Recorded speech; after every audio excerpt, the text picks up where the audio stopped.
새 장에 갇힌 새. 테오에게. 오랫동안 여러 가지 이유로 침묵을 지켜왔는데 어쩔 수 없이 펜을 들었다. 그동안 너는 나에게 이방인이 되어버렸고 나도 어쩌면 내가 생각하는 이상으로 너에게 이방인이 되어버린 것 같다. 이렇게 지내지 않는 것이 우리 두 사람을 위해 좋을 텐데. 편지를 써야 한다는 생각만 들지 않았더라면 지금 이 편지도 쓰지 않았을 것이다. 편지를 쓰지 않을 수 없게 만든 사람은 테오 바로 너다. 내가 50프랑을 보냈다는 소식이 에텐에서 왔더라. 그래서 그 돈을 받기로 했다. 물론 많이 망설였고 의기소침해지기도 했지만 내 상황이 막다른 골목에 이른 것 같으니 달리 어쩌겠니. 그래서 감사의 편지를 쓰는 거다. 너도 알겠지만 나는 볼이나 주러 왔다. 아버지는 내가 에텐 근처에 있기를 원했지만 거절했다. 그렇게 한 것이 옳았다고 믿고 있다. 싫든 좋든 나는 가족에게 떳떳하게 나설 수 없는 존재, 나쁜 놈이 되어버렸다. 그러니 내가 어떻게 누군가에게 필요한 존재가 될 수 있겠니? 그래서 멀리 떠나 있는 게 최선의 해결책이라고 생각했다. 새들에게 털갈이 계절이란 어떤 의미가 있을까? 자신의 깃털을 잃는 시기라고 할 수 있겠지.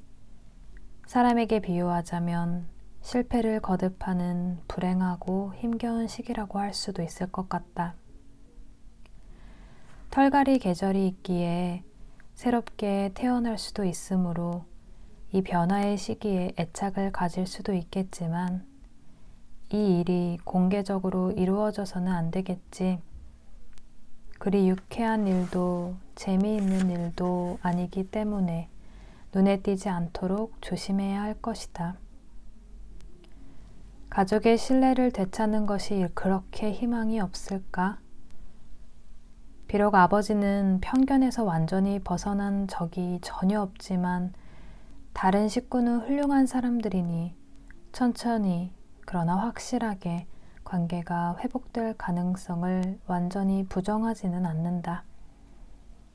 결국은 아버지와 사이가 좋아지면 다행이겠지만 우선은 너와 나 사이의 관계를 회복하는 게 중요하겠지.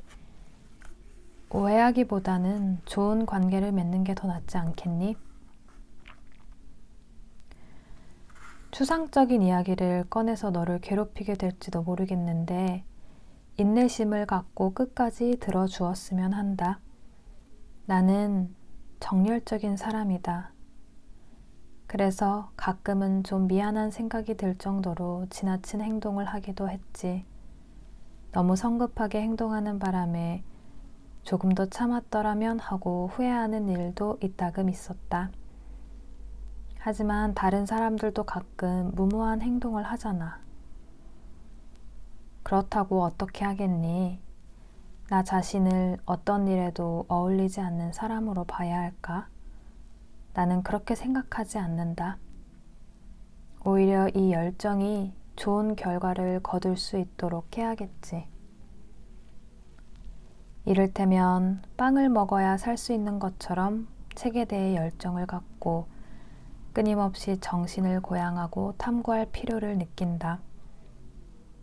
너도 그걸 이해할 수 있겠지. 다른 환경에서 살았을 때, 그러니까 예술작품으로 둘러싸인 세계에서 살았을 때 너도 알다시피 나는 그런 것에 대해 거의 광적인 열정을 품었다. 집에서 멀리 떨어져 있는 지금도 그림의 나라에 대한 향수를 자주 느끼고 있다. 렘브란트나 밀레 혹은 쥐일 디프레, 들라크루아 밀레이, 마테이스 마리스에 대해서 내가 잘 알고 있었다는 건 너도 기억하겠지? 안타깝게도 이제는 더 이상 그런 환경에 있지 못하다. 그러나 영혼에 깊이 새겨진 것은 영원히 살아있어서 계속 그 대상을 찾아다닌다고 하지 않니? 나는 향수병에 굴복하면서 나에게 말했다. 네 나라, 네 모국은 도처에 존재한다고. 그래서 절망에 무릎을 꿇는 대신 적극적인 멜랑콜리를 선택하기로 했다. 슬픔 때문에 방황하게 되는 절망적인 멜랑콜리 대신 희망을 갖고 노력하는 멜랑콜리를 선택한 거야. 그 후 진지하게 독서에 몰두했다. 성경, 미슐레의 프랑스 혁명, 지난 겨울에는 셰익스피어와 빅토르 위고의 책, 그리고 디킨스와 스토, 최근에는 아이스킬로스와 좀 덜 고전적인 여러 작가들, 마이너 계열의 위대한 거장들, 파브리티위스와 비다가 그 마이너 계열의 작가들에 포함되어 있다는 건 너도 알고 있겠지. 그런데 이처럼 무언가에 몰두하고 있는 사람은 부주의해지기 쉬워서 이따금 엉뚱하다거나 충격적이고 관습과 예절에 어긋난 행동을 하는 것처럼 보일 때가 있다. 사람들이 그것을 나쁘게 받아들이는 것은 유감스러운 일이야. 예를 들어 내가 외모에 신경 쓰지 않는다는 건 너도 알고 있지? 나도 그걸 알고 있고 또 그게 충격적일 수 있다는 점도 인정한다.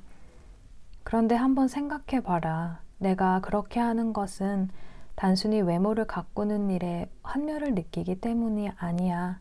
한마디로 돈이 없기 때문이다. 게다가 나처럼 그렇게 하는 건 공부에 집중하기 위해 고독을 보장해주는 좋은 방법이기도 하다. 그런 고독이 너를 일에 몰두하게 하고 내 생각 전부를 차지하면서 꿈꾸고 생각에 잠기게 할 것이다. 지난 5년가량의 세월 동안 나는 안정된 직장 없이 늘 궁지에 몰린 채 방황해 왔다. 너는 내가 그동안 뒷걸음질만 치면서 나약해지고 아무것도 하지 않았다고 말할지도 모르지. 그러나 그 생각이 옳을까? 나도 이따금 밥벌이란 걸 했다. 그렇지 못할 때는 친구들이 선의를 베풀어 도와줬지. 좋든 싫든 얻을 수 있는 것을 취하면서 어떤 식으로든 살아왔다. 내가 많은 사람의 신뢰를 잃었다는 건 맞는 말이야. 경제적인 형편도 좋지 않은 게 사실이고 내 미래가 처량한 것도 부인할 수 없고 더 잘할 수도 있었을 것이라는 말도 맞다. 생계 유지를 위해 노력했어야 할 시간을 낭비했다는 것도 맞는 말이고 공부가 상당히 허술하고 빈약하며 필요한 것을 모두 구하기에는 내가 가진 수단이 너무 보잘것없다는 말도 틀리지 않아. 그러나 그 모든 것이 옳다고 해서 내가 점점 퇴보하면서 아무것도 하지 않았다는 결론이 바로 나올 수 있는 것이냐? 왜 대학을 끝까지 마치지 않았느냐고, 왜 그들이 나에게 바라는 것을 계속하지 않았느냐고 물을 수도 있겠지. 그 문제라면 학비가 너무 비싸다는 대답밖에는 할 말이 없다. 게다가 대학을 나왔다고 해서 지금 내가 택한 길보다 더 나은 미래를 맞이했을 것 같지도 않아. 나는 지금 내가 선택한 길을 계속 가야 한다. 아무것도 하지 않는다면, 아무것도 공부하지 않고 노력을 멈춘다면 나는 패배하고 만다. 묵묵히 한 길을 가면 무언가 얻는다는 게 내 생각이다. 나의 최종 목표가 뭐냐고 너는 묻고 싶겠지.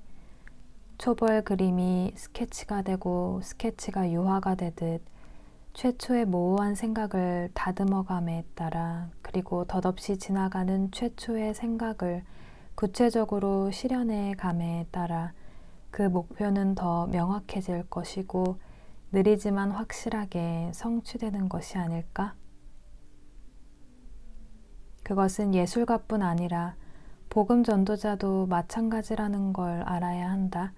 이따금 밉살스럽고 전제적이며 격식만 따지는 오래된 학교를 볼 수 있다.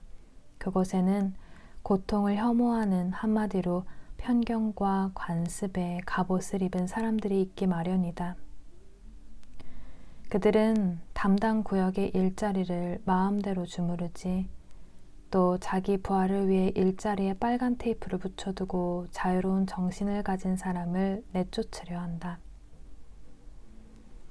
내가 현재 정상적인 직업이 없고 오랫동안 그런 직업을 갖지 않은 까닭도 일자리를 자신과 생각이 같은 자들에게 나눠주는 신사들의 생각과 내 생각이 달라서일 뿐이야. 그것은 그들이 독실한 신자인 체 하면서 나를 비난할 때 들먹이는 외모의 문제만은 아니다. 사실은 더 뿌리 깊은 문제가 있다. 정말이야. 이 모든 걸 고백하는 이유는 불평을 하기 위해서도 변명을 하기 위해서도 아니다. 그저 나의 기억을 너에게 들려주기 위해서이다. 지난 여름 내가 마지막으로 찾아왔을 때 이곳 사람들이 마녀라고 부르던 버려진 광산 근처를 산책한 적이 있었지.